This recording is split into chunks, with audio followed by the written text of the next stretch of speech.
What's up guys, my name is Ignas, welcome back to the channel. Today we're doing a portfolio update for the month of February. I've added new money in, bought a few stocks, and then of course we'll check for all the dividends that came in. We will also do an update on the dividend income, but first as usual I want to go through the giveaway. So every month I randomly pick a commenter, who then gets invited to Discord, where I'm sharing all the watchlist and materials I'm using for my stock analysis. February's winner is Mia J, who shared their preferred pick under my recent dividend stock comparison. Thank you Mia J, contact me directly on any platform, and I will invite you to Discord for all the perks.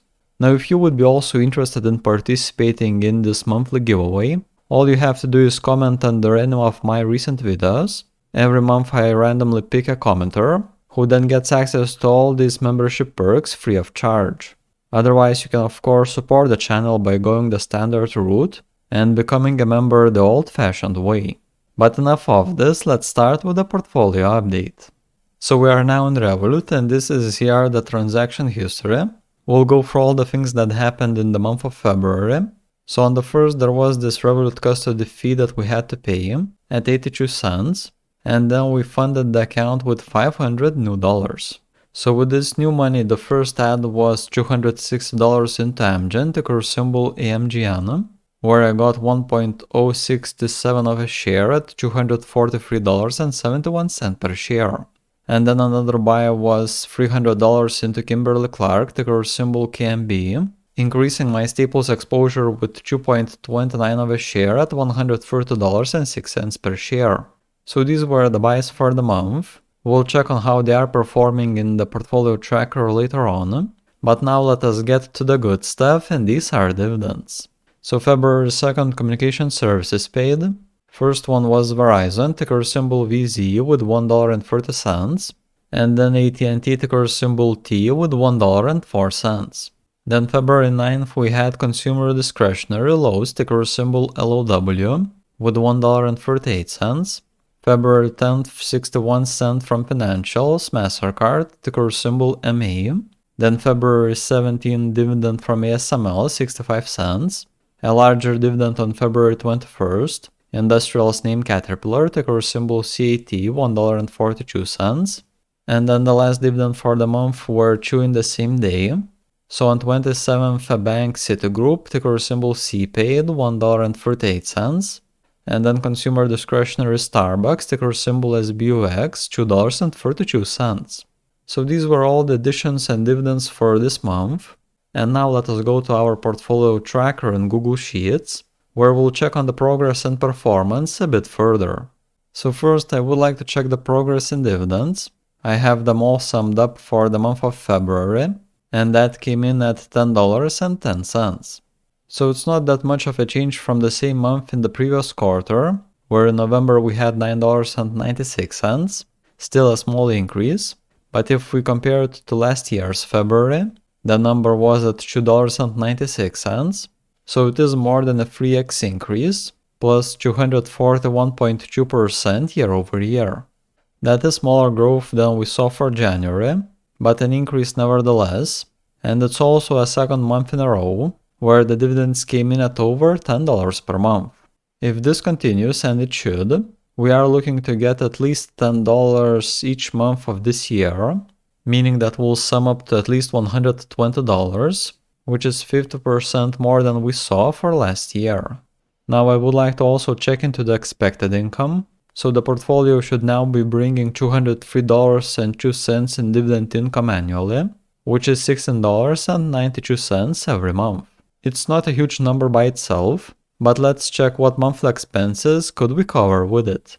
So we could cover our monthly phone bill more than 3 times, or just a bit over our internet bill that is currently at $15 per month. Now I would very much like that the dividend income could cover my monthly entertainment expenses, that is now set at $40 per month. So right now we are not even halfway there, now covering 42.3% of it. And of course the largest expense is the mortgage at $400, with the dividends now covering only 4.2% of it. So still a long way to go, but at least I can track the progress here step by step. So we have checked on the dividends, But now let's get into the portfolio. In February, I've added into 2 names. One of those is a healthcare stock, AMGN, ticker symbol AMGN.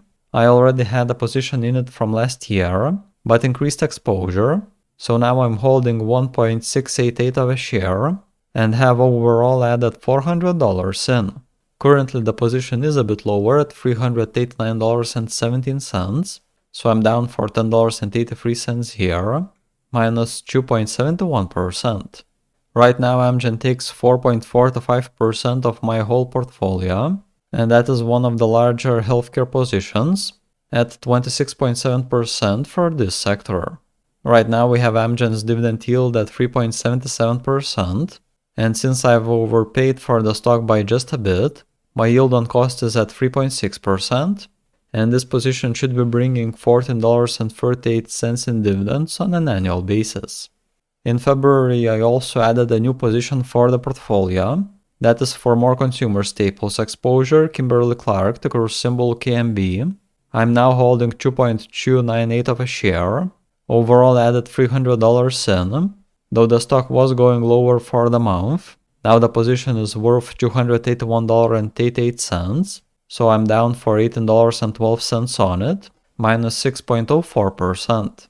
This position now takes 3.23% of the portfolio, and it has 35.84% of exposure in the staples sector. Stock's dividend yield is 3.85%, though my yield on cost is a bit lower at 3.62%, and it is now bringing $10.85 on an annual basis. So overall, the portfolio is now worth $8,739.53, and since I have deposited at $9,180, I'm now down a bit, minus $440.47, which means a negative growth of 4.8%. So we're really close to getting to that $10,000 mark, but adding $500 new in still means that we are at least 3 months away from it. Let's see how the market performs in the coming months, and if that could help reaching this $10,000 mark quicker. So we went through the performance of the new additions, but there is still one thing I would like to take a further look into, and that is sector allocation. So which market sector is the portfolio is currently overweight, underweight, or in line with what I have in mind? So in February I've added into consumer staples with Kimberly-Clark. Now we have almost $800 there, with a portfolio's exposure of 9%, so 1% over our 8% target, not gonna be the focus anymore. And then also added into healthcare with more AMGN. We now have over $1,400 there, with exposure of 16.68%, so very much in line with a target of 16%. So for the next additions, I'm likely looking into materials and utilities. For materials, I now have $180 in, with a weighting of 2.05%, missing 1/3 from the 3% target, and then utilities with $93.72 at 1.07%, so here missing 2/3 from the target of also 3%. These are very likely the sectors that I will be adding new money in with upcoming cash addition. So I do believe I've shared all I wanted for the last month's moves. If you would like to check into the portfolio further, or even use this portfolio and dividend tracker for yourself, you are able to do it by following the second link at the top of the description. Now if you bought into some interesting or boring stocks recently, then leave a comment under the video, I will definitely go through all of them.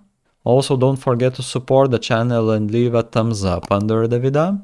A week back I've compared several dividend paying names, so if you are interested in any of these, then click on a video that is currently on the screen. And so that was it from my side, thank you for watching and I will be seeing y'all in the next one.